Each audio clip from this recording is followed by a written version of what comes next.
اسی طرح کے اسلامک ویڈیو دیکھنے کے لیے ہمارے چینل کو سبسکرائب کیجیے۔ سب ساتھ چھوڑ گئے۔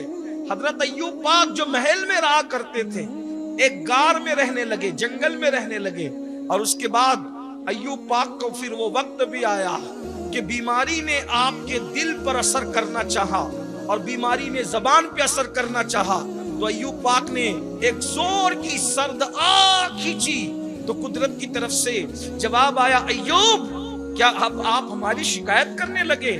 تو عرض کرتے نہیں مولا، شکایت نہیں کرتا بلکہ تڑپ اس لیے گیا ہوں، اب تک تو بیماری نے پورا جسم کھایا ہے، بیماری نے پورے جسم کو کمزور کیا ہے، لیکن تڑپا نہیں۔ اب تڑپ اس لیے ہوتی ہے کہ بیماری دل اور زبان پہ حملہ کر رہی ہے، تو مجھے دل اور زبان کی حفاظت چاہیے۔ تو ارشاد ہوا کیوں چاہتے ہو؟ سب تو لٹا دیا، کیوں چاہتے ہو؟ کہا مولا وہ بھی تیرے لیے، زبان اس لیے محفوظ رکھنا ہے کہ زبان تیرا ذکر کرتی رہے گی، اور دل اس لیے محفوظ رکھنا ہے کہ دل تیری یاد کرتا رہے گا۔ ادا پسند آئی؟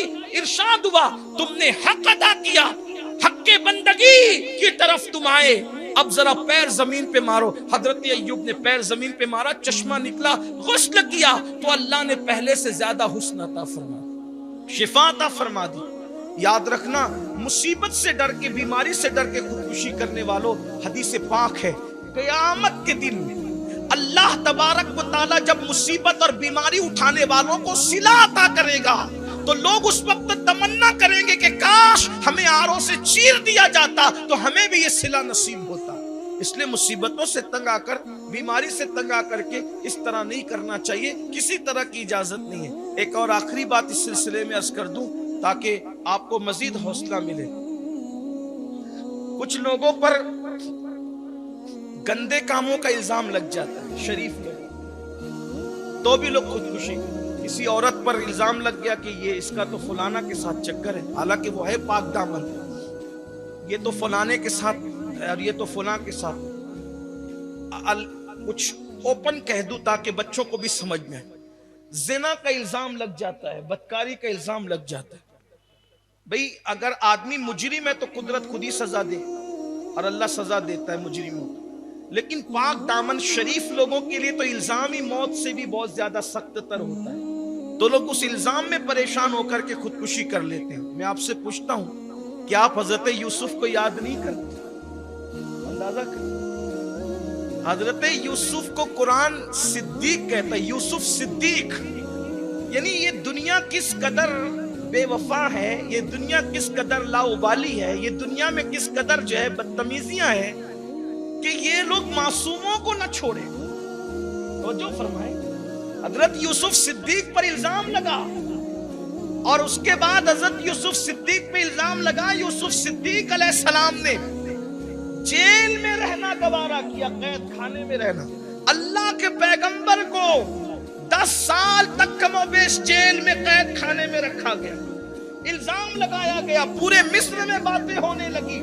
لیکن یاد رکھنا، حضرت یوسف علیہ السلام یہی کہتے تھے، مولا الزام لگانے والے تو الزام لگاتے، تصفیہ میں تجھ سے چاہتا، تو صفائی پہ۔ اور پھر اللہ تعالیٰ نے کیسے حالات بنائے، یاد رکھنا، اگر بندہ صبر کرے تو قدرت کی طرف سے امداد کیسی آتی ہے۔ اللہ نے حالات کیسے بنائے کہ اللہ اکبر، پورا مصر جو ہے وہ قحط کے خطرے میں آنے لگا، اور اس پر قحط کا خطرہ منڈلانے لگا، تو اس کے بعد مصر کے بادشاہ نے کہا اس جوان کو بلاؤ، تو حضرت یوسف نے کہا اب وقت آیا ہے۔ ایک بات یاد رکھنا، کسی الزام کے لگنے پر صفائی پیش کرنا فوراً ضروری نہیں ہوتا، بلکہ وقت کا انتظار کرنا پڑتا ہے۔ حضرت یوسف علیہ السلام نے وقت کا انتظار کیا، اور جب انہوں نے کہا کہ جیل سے باہر آؤ، فرمایا میں ایسے باہر نہیں آؤں گا، جنہوں نے مجھ پر الزام رکھا تھا ان سب عورتوں کو بلا کر کے لاؤ اور ان سے پوچھو حقائق کیا ہے۔ تو تب وہ عورتیں بلائی گئی اور انہوں نے کہا یوسف تو بے قصور ہے، قصور تو ہمارا ہے۔ اور پھر حضرت یوسف علیہ السلام قید خانے سے نکل کر مصر کے بادشاہ بنائے گئے۔ اور بات آ گئی، کچھ لوگ اس لیے بھی خودکشی کرتے ہیں کہ وہ پیار اور محبت میں ناکام ہو جاتے ہیں، یہ بھی ایک چیز، ناکام ہو جاتے ہیں۔ میری بہنیں یہاں پر موجود ہیں، ساس کے تانے سے، سسر کے تانے سے، نندوں کے تانے سے وہ یہ قدم اٹھاتی ہے، یہ غلطی نہ کرو۔ ایک لڑکی نے گجرات میں گھر والوں کے تانوں سے خودکشی کی، کس کا کیا گیا؟ کس کا کیا گیا؟ اس کی اپنی جان گئی۔ اور اسلام تو یہی کہہ رہا ہے کہ خودکشی کرنے والوں کے لیے مدت و جہنم ہے، اس لیے تانوں سے بھی خوف نہ کریں۔ ایک بات آپ کو بتاؤں، دنیا تانا دیتی ہے، اللہ اس پر بھی تمہیں اجر عطا فرمائے، ثواب عطا فرمائے۔ بلکہ حدیث پاک میں آیا کہ جو حق پر ہونے کے باوجود جھگڑے سے پرہیز کرے، اللہ کے رسول فرماتے ہیں میں اس کو اپنے ساتھ جنت میں لے جاؤں۔